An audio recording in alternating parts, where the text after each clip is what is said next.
नमस्कार, रेडियो मृदान पर आपका बहुत बहुत स्वागत है। मैं हूं आपके साथ अभिषेक गुप्ता और अब समय हो चला है कॉर्पोरेट सेंट्रल का। 7 साल के बाद बीपीसीएल ने अपने निवेशकों को क्या दी सौगात? भारतीय इंटरप्राइजेस ने आईसीआईसीआई लोम्बार्ड में कितनी हिस्सेदारी बेची? एचडीएफसी एर्गो ने अपनी कौन सी हेल्थ इंश्योरेंस स्कीम की बंद? बताएंगे आपको। और इसके अलावा भी होंगी कॉर्पोरेट जगत से जुड़ी कई और बड़ी खबरें। तो चलिए फटाफट शुरू करते हैं कॉर्पोरेट सेंट्रल। सरकारी तेल मार्केटिंग कंपनी बीपीसीएल के बोर्ड चौथी तिमाही के नतीजों के साथ 1:1 के बोनस शेयर को मंजूरी दे दी है। यानी कि शेयर बायबैक को हर एक शेयर पर एक बोनस शेयर मिलेगा। कंपनी ने 7 साल में पहली बार अपने शेयर धारकों को बोनस देने की घोषणा की है। 2017 में कंपनी ने 1:2 के रेशियो में बोनस शेयर जारी करने की मंजूरी दी थी। खबर के चलते आज बीपीसीएल का शेयर 4.5% की मजबूती के साथ 618 रुपए 80 पैसे के स्तर पर बंद हुआ।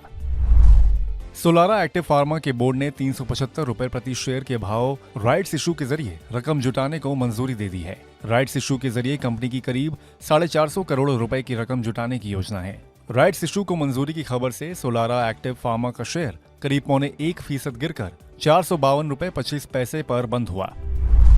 वित्त मंत्रालय ने आईडीबीआई बैंक में हिस्सा खरीद को लेकर रुचि दिखाने वाले निवेशकों की जांच को लेकर आरबीआई की ओर से हो रही देरी पर चिंता जाहिर की है।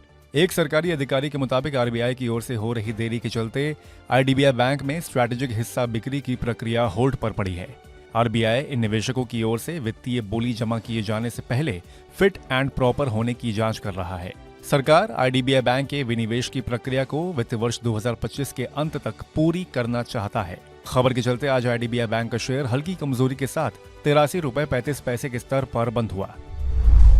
गुरुवार 9 मई को भारतीय इंटरप्राइजेस ने 1722 रुपए 50 पैसे प्रति शेयर के भाव पर आईसीआईसीआई लोम्बार्ड के 38.5 लाख शेयर 663 करोड़ रुपए में बेचे हैं। इस सौदे के बाद भारतीय इंटरप्राइजेस की आईसीआईसीआई लोम्बार्ड में हिस्सेदारी करीब 2.5% से घटकर 1.63% हो गई है। लेकिन इस ब्लॉक डील में आईसीआईसीआई बैंक ने 21 लाख शेयरों की खरीदारी की है, जिसके बाद बैंक की आईसीआईसीआई लोम्बार्ड में हिस्सेदारी 51.27% से बढ़कर 51.7% हो गई है।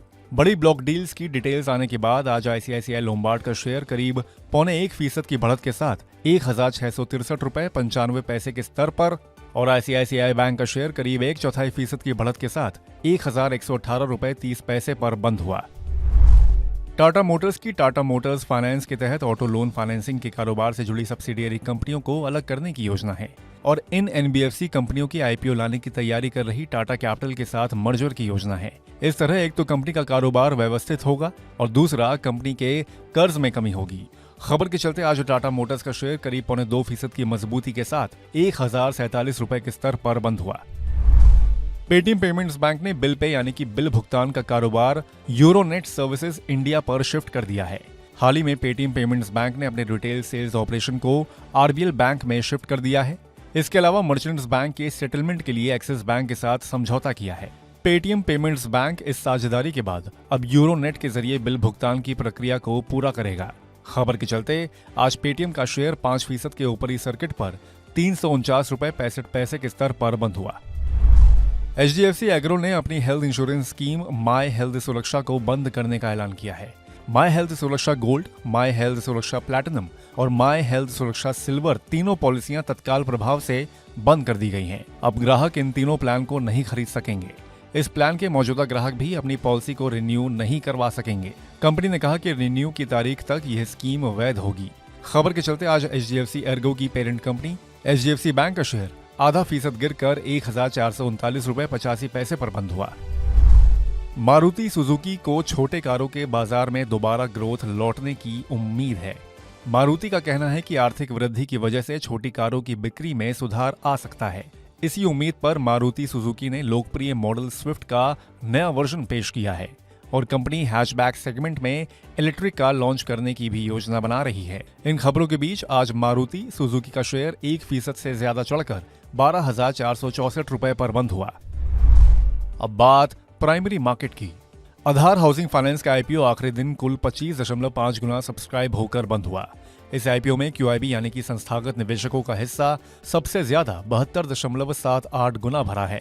वहीं एनआईआई का कोटा 16.5 गुना और रिटेल निवेशकों का हिस्सा 2.45 गुना भरा है। इसके अलावा कर्मचारियों के लिए आरक्षित कोटे को करीब 6.5 गुना ज्यादा बोलियां मिली हैं। इस आईपीओ के जरिए कंपनी की 3,000 करोड़ रुपए जुटाने की योजना है।